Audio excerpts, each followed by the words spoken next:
Hello everyone and welcome back to the Shizen Hogo-Ku Zoo here on Planet Zoo in our franchise mode. Welcome back to another speed build video. Today we're going to be working on the Babirusa habitat, which I did mention in the last video that we would do, but instead we decided to go ahead and make our plaza so we could get started on this. We are just establishing the border currently of our Babirusa habitat so we know how to design it towards the center of it. So as you can tell right here, I'm working on the perimeter. In the last video, I did talk about a lot of the planning, so that's why there's still an H sitting there as well as a few numbers, so that was planning in the last video. If you didn't see the last video, I do encourage you to take a look at it as it does have some key informational bits on how we're continuing with this area. And of course, with the Southeast Asia Animal Pack, we are going to be adding plenty more animals towards the right of where I'm currently building, which is up by our elevated path for our guests. But first off, you can see that I'm working on our handicap ramp near our elevated pathway. We are just establishing a little bit of a border when it comes to the side of the Babirusa habitat, and we're also getting it ready for expanding to the uplands where we're going to be adding in our other animals. So as you can also see here, we do have a staff path that is just underneath the guest path, which will allow us to have a nice backstage area for our staff. Now I do want to consider one thing. We do have a small keeper's hut, which I haven't edited, which is near the Malayan tapirs. Malayan tapirs have actually recently ran into an issue. Ever since we put in our plaza, we've been having a lot more guests come over, taking a look at the Malayan tapirs, and now they're getting a little bit stressed.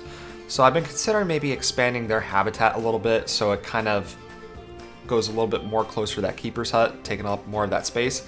And I was considering putting a larger keeper's hut on the side of where I'm building all these rocks near the Babirusa entrance. And I think that would work out a lot better. If you guys have any suggestions or if you guys think that will work, not work, let me know in the comments. But back to our handicap section, I am just getting it ready for our future project and moving on to the uplands wherever we put in our new animals. I'm just kind of getting that all ready, trying to make it look nice, trying to get an understanding of how this is going to look as people walk through the area. So it gives me a really good general outline of how I want to continue with the Babirusa habitat. Not to mention, this area does look pretty cool when it is finished. Towards the back, you can maybe see right now, maybe you can't, kind of moving around with all these rocks right now, but towards the back of this habitat, we're actually going to be establishing a mound, and then we're going to have a fence behind that mound. So I'm actually doing a trick here that I've learned a little while ago from other people, and that is to actually put up a mound and put the fence behind the mound, but make it so it's very difficult for your animals to get behind the mound so they're not always hiding. And what that does is it makes it look like the habitat is much larger than it actually is. So you can't see the fence, and once we establish more of this area, that fence is actually not going to be seen at all by the guests because of everything else in the habitat area. So that's kind of what we're aiming for when it comes to this habitat. Just a little bit of a disclaimer. I didn't realize how small the Babirusa actually were. So when they went into this habitat, it was like 4 times the size than what they actually require at minimum. So they're going to have plenty of room. The good thing is that you can have 1 male and up to, I think it was 7 female Babirusa to a habitat. So we will have plenty of Babirusa, so they have plenty of room for a higher population, and I think it would work out. So I don't think we're going to really adjust the size of this habitat even when it's done. So I think that should work out just because of their scenario. But like I said earlier, I think we may adjust it for the tapirs a little bit. Now moving on towards the side of our plaza, we are getting a little bit of a border established. I am throwing in some of that rough cut stone, whatever you want to call it, and it gives it a nice little border. It's nothing too special. We try to make it look a little bit better, but I'll talk a little bit more of that in a little bit. So as you can see, I'm trying to figure out what to add for a fence line. Obviously the rock isn't going to be a good fence when it comes to keeping our people out of the habitat, and I thought these Babirusa were so much larger than they actually are, and I actually start putting up some fencing to make sure they don't jump onto the rock, which I quickly figure out that we really don't need that. But anyhow, moving on to the fencing for our guests, we actually throw in a fence that I made back when I made the red panda habitat. And just another side note, red pandas are hating their life. I did mention that last video, and I just decided to get rid of them all. They are on to new happy lives to where they are not stressed by the guests. So we're gonna really have to redo their habitat at some point. So we're gonna have to figure that out. And I don't know how I'm gonna proceed with that yet. Anyhow, this is the Babirusa habitat. We are putting in a nice fence. I think the fence looks really nice. I wanted something a little bit higher, but I think I'll just have to make do with what I have. Hopefully people, like in a real life circumstance, hopefully people wouldn't jump over. I don't think they would, but we want to try to aim for realism when it comes to this scenario. But over towards that one tree that divides the main pathway with the plaza, we do have a little bit of a buffer area where we're taking that crude stone and trying to flush it up with the next pathway and trying to make sure that everything fits properly. We end up throwing in some more rock. I don't want to throw in too much rock in this area because I want to try to make things a little bit more unique, not super consistent with the rest of the park.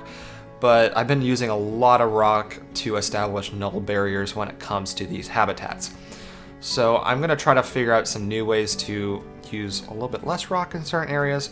So hopefully I can establish that later in the future. But under this circumstance, I thought it worked best to kind of connect up the plaza with the main pathway there.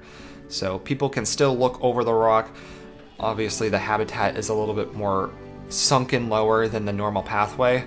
So it makes it look like people are at a little bit of a higher advantage point where they can kind of look up to down when they look at the Babirusa when they're in their habitat. Not to mention I did want to make it so that the rock structure just didn't look like it was just there as a null barrier. I want to give it a little bit more personality, kind of just throw some rocks in there, kind of give it some nice height over there. And we throw in a nice foliage box for an enrichment item over there, which I thought works out very well. And obviously, just to flesh up the rest of the number one pathway right there, our main pathway, I end up throwing rock in to complete it, basically. The thing is, the rock only comprises about, I would say, one side of this whole entire habitat. All three other sides are comprised of something different. So hopefully I'm not abusing the rock null barrier idea on this. And then we throw in a nice little fence. We take the same fence from over by the Malayan tapirs. I actually really like this design. I thought it would just work out for this area. I think once we move up to our elevated area where we're gonna add in other animals, we can start coming up with some new different design ideas.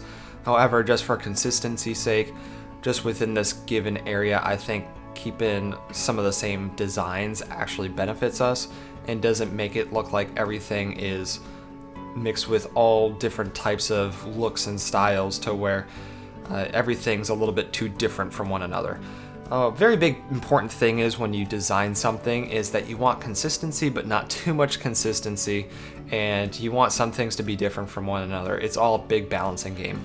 So that's why we continued on with the same type of fencing over there. Not to mention we have a nice rock formation, so we have plenty of room for these guys to actually sit under a nice rock formation to actually, just chill in terms of shelter. So once it rains, they have some nice places to go. We give them plenty of room underneath here, and I think they're really enjoying it. The thing is we do use a lot of mossy stone. My intent for this area was to actually make it so the hill was very, more grassy, more lively in terms of plant life. So it made it look like that's more of the tropical side of things. The thing is with the Babirusa, they are in the same region as the tapirs. They like the sandy areas. They actually belong more in the tropical region, and they belong in the savanna region. So I was trying to give it a little bit of a mix of things, trying to give it so it has a little bit of variation in the habitat. So we throw more of the tropical side of things towards the back, and what we'll end up doing later is we'll throw in some sand towards the middle and toward the front of this habitat, which I think works out really well, especially when we have the rock on the front side of the habitat and sand right up against rock just kind of works out. Furthermore, towards the hill on the backside, we end up adding in our foliage. We throw in some trees to give it some height, but we want to make sure that we also make it so that these guys can't, just walk back there. So what we end up doing is we try to throw in some plants. I tried to make things look consistent, and not too consistent. Once again, it's a balancing game when it comes to even plants. So we end up throwing in some trees and we try to pretend that they're actually bushes. It's like those apple trees that they bring into the game. I have no idea what they're called, to be quite honest with you. We throw in some trees that we pretend are bushes basically, and we also throw in some of our bamboo. Also, another disclaimer, we actually end up moving the bamboo so it's not in the habitat. We throw it so it's actually just outside of the habitat towards the back. The main reason why I did this is because it was a little bit of a manipulation game, and I'll explain why. So the Babirusa don't like their areas to be too covered up with foliage, so we end up fixing that by basically just throwing the bamboo just towards the outside, and it makes it so there's not as many plants in the habitat, so they're happier. Overall, with the welfare of this Babirusa, they are really enjoying their space. It is probably one of the better habitats that I've made. Good thing is that they are confident with humans, so I don't really have to worry about them needing a place to hide. And just to flush it up against the plaza, we end up just turning over the stone near our utilities building and just making sure that they can't get out, and I don't think it looks too out of place, so I think that design worked out just fine. And I do want to apologize as we're moving to the next scene. It ended up raining, so I have to record part of the speed build while it's raining. I tried to fix it, but it didn't really work out, and these poor guys didn't have their enrichment items, nor did they have a place to eat or drink. So I really had to get this area fixed up for them. As you can tell, I'm fixing up the terrain right now, but I'll be taking care of the other stuff here in just a few moments. So normally, you know, there are people that make speed builds of habitats, and they do it in a very nice sunny condition. However, we are on franchise mode once again, so we can't really determine what the weather's gonna be like. That's just an unfortunate reality. However, these guys do have plenty of enrichment items and whatnot. We just try to add in a little bit more foliage, try to give it a little bit more design in terms of the whole habitat area, and I think it turns out to be very, very nice. And of course, as this speed build does progress, we end up throwing in some different facility items, and we also want to make sure, and I did mention this earlier, I think it was in the last video, is that we want a sign that says "Do not feed the animals." I was gonna use one of these designs that I found off of the Steam Workshop, decided that I didn't want to use it, so I just used the regular "Do not feed the animals" sign. Just another disclaimer, I remember in the last video I did mention how all the buildings were built by my design. I'm pretty sure that is still correct. However, I do use some other small little items. Like in the last video, you may have seen some of the garbage bins towards the backstage area. Those are all designs from the Steam Workshop. Those are not my creations. But moving forward, we end up throwing in our educational boards. I wanted to make something out of this to make it look nice when it came to adding in the TV screens, but I didn't know how else to proceed with it, so they're just TV screens standing out of the rock. So they are obviously stabilized, they are built into a foundation of some sort, but it doesn't really have much of a decorational piece to it, so hopefully that is acceptable for this speed build, because I didn't know what else I could really do with the area. Not to mention some few last finishing touches, we end up sinking some lights into the rocks, and this just gives it a nice little piece when it comes to when you're walking around at night. You want to be able to see where you're walking. People don't really pay attention to the wall lights in the side of rocks and side foundations, so it gives it a nice little finishing touch, especially once we look at this place during night, which you won't see in this video, but in the future. And last but not least, I did find a few other decorational items and I started plopping it in other random areas. Actually, there were some nice little painting boards of like the Babirusa. I didn't know where to put that one, so I ended up getting rid of it after trying something out. But then I found one of the malign tapirs and I threw it up against their barrier wall, and that worked out really well because it breaks up the barrier wall a little bit. It gives it a little bit more personality, which I really liked. But otherwise, there is nothing else to go over in this video, so if you guys did enjoy, please consider subscribing if you haven't done so already. I am a small YouTube channel, so everything does help out, including leaving a comment down below and liking this video. Let me know what you guys think. Other than that, join our Discord if you haven't already, and I will see you guys in the next video. Thank you for watching, and goodbye.